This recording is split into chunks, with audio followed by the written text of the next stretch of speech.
He set sail on the full moon. Big blue bubble in the sky, ship gliding across black like an iron smoothing a dark velvet cloak. He left her behind. His white sails were a promise for a white dress on his return. The wind was firm, the ship's stern slicing through waves and knife-cutting knobs of butter, frothing at the side but not boiling over. Plain sailing, and it stayed that way for 29 days before tumultuous waves sent the deck ramshackle. And the weather sent an unwanted parting gift. Wind from every angle, no way to keep the sails straight, black clouds, this time wire wool, not velvet, sent sheets of water, rubber drops that bounced off the deck. He couldn't keep the mast in check, it snapped, almost crushed him, and he leapt for the safety of the sea, less wood around to splinter and fall. He splashed in, spluttering salty water, cold like the bath on the days when no firewood was available. A freezing jolt sent his heart racing, snorting seaweed and then remembering he couldn't swim. Struggling against soaring waves, he swallowed the ocean, felt like gallons going down. Some hope he could drink the sea dry, but no. Looking to the sky, he saw the full moon. Back again, smug, blue in the black, floating as he went under. And for a moment he couldn't see it. Salt in his eyes, it disappeared from the sky and made itself at home in his chest. The size it would be if it was viewed through the opposite end of a telescope. Anti-zoom, the moon, a cork, a bung in his lungs, swelling, stopping his breathing, going through the phases, new moon, crescent moon, quarter moon, full moon. He tried to open his eyes again, too soon for him to go, and caught the sight of the hull of his ship, big hull, torn asunder, breathing bubbles, submerging, going under, horrible sound like the last glug on a bottle of grog. He gave up. His arms went limp. He made his body jellyfish, and then he let himself sink. Curling fingers of dark unconsciousness swirled around his swilling head. His eyes drooped closed, and he fell asleep and dreamt. The next thing he saw was her, waiting, fabric draped across her knees. She was perfecting the stitching on a white dress meant for the two of them, pearl white, not knowing that he was going to become the grit that got stuck in an oyster's clamp that becomes the pearl. He was stood behind her and commanded himself to walk up to tell her the wedding bells would have to ring a death knell instead, that the seabed would be his marital bed. He reached her side and reached again, this time to touch her hair, her flowing black hair like a licorice waterfall, unlike any others, the hair he liked to sit around for an entire day just stroking. He went for it, but it felt different. Distant, colder, wetter, like if it was brushed it would ooze through the bristles, plant-like soaked nettles. And now he looked closer. It was green as well. He gave her hair a final stroke, and though his eyes were already open, he awoke. He was still underwater, deeper now, no bubbles from his mouth, no breath left inside him. He was still alive. He could feel his heart beating. He could feel his feet on the sandy ground, the bottom of the sea, held down by something wrapped around his hand, algae green seaweed. What he had dreamed had been her hair. He wrenched his arm free and let his eyes adjust. The salt water no longer stung them, and he lifted his fingers to his face to examine them closely. The wrinkles where they had shriveled from how long he'd been submerged, like a kid in a bath.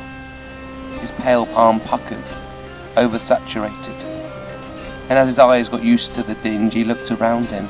He didn't stop to wonder how he was still alive under all that pressure with no breath left in the world's saltiest pool.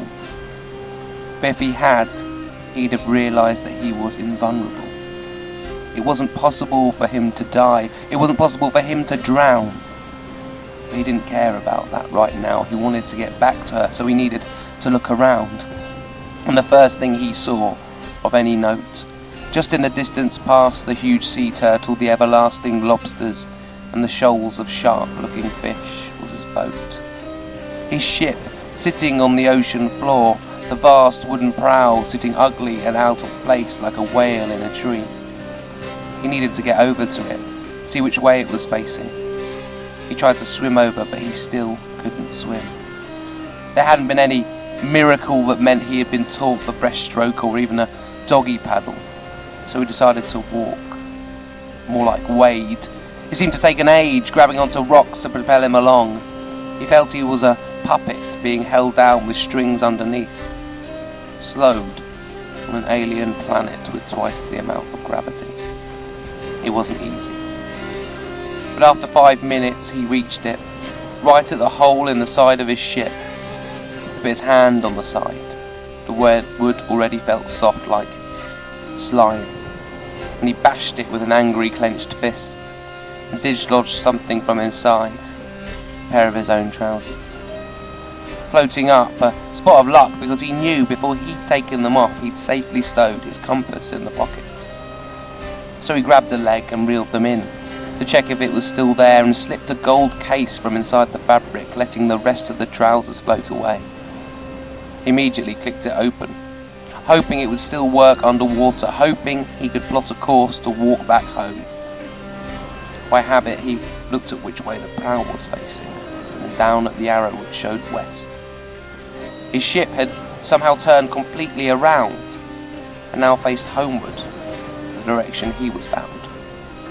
He resolved to walk home, because he knew she would be waiting, unaware of the sinking beautiful and ready to marry him, in a so far surplus wedding dress, waiting for his I do, unused like the baby shoes Mark Twain wrote about. And nothing made him sadder than the 6 words, "I will never see her again." So he started walking, and it was not brisk.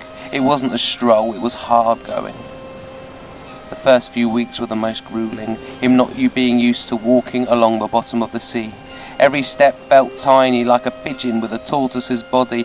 After 3 weeks, the ship was still in his sight when he looked back, and he hadn't slept in all that time, and in fact, he wouldn't have even known where to sleep. After 4 weeks, algae had begun to form on his skin, his flesh begun to creep. After 4 months, barnacles attached themselves to his lower half and whelks to his upper half, but nothing was stopping him now.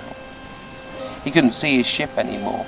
He felt he was going in the right direction, and after a year of walking the same way west, he was more marine life than man. He'd seen creatures he never knew existed, gaping jaws and tentacles that tickled as they flicked away, but nothing to ask if he was going the right way. Another 365 days passed. Dolphins and shark, another ship with a broken mast. Felt like he was going mad, that it was his ship again. But the sails on this one weren't white. They were red and white and blue. So he felt he might be going in the right direction, that he might be home soon. Every month he'd see that full moon, sometimes bigger, sometimes small, like a ball of glowing hope leading him home. Another 5 months and all he thought about was her, left every heavy case that might contain treasure, every locker that might be Davy Jones's, past the crabs and empty shells, the mottled bones of long-forgotten crews. He hoped she'd still know him, as he traipsed and became a wandering nomad of the ocean. And he crossed no people, he walked under no ships, until it had been 2 years, 6 months and 5 weeks. And he started to get tired. The bags under his eyes had become barrels. Every tear he had cried was futile, lost in the ocean. He was just about ready to give up. But then he looked up. He saw that full moon again, close enough to see the face, smiling like it was a game. He frowned and looked down. Straight ahead, he could still see that face. Straight ahead, with the sea life, it merged like a mirage in the desert.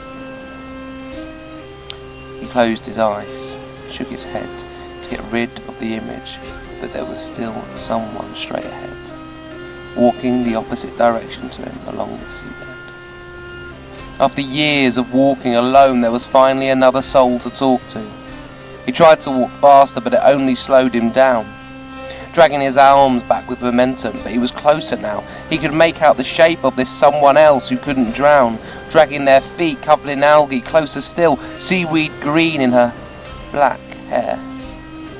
Her flowing black hair like a licorice waterfall, barnacles making a mess of her white dress, white blue as the smug full moon above them shone through. And he got her in his clutches, and he knew. He knew she was invulnerable too. Invulnerable to everything. Except for loving him.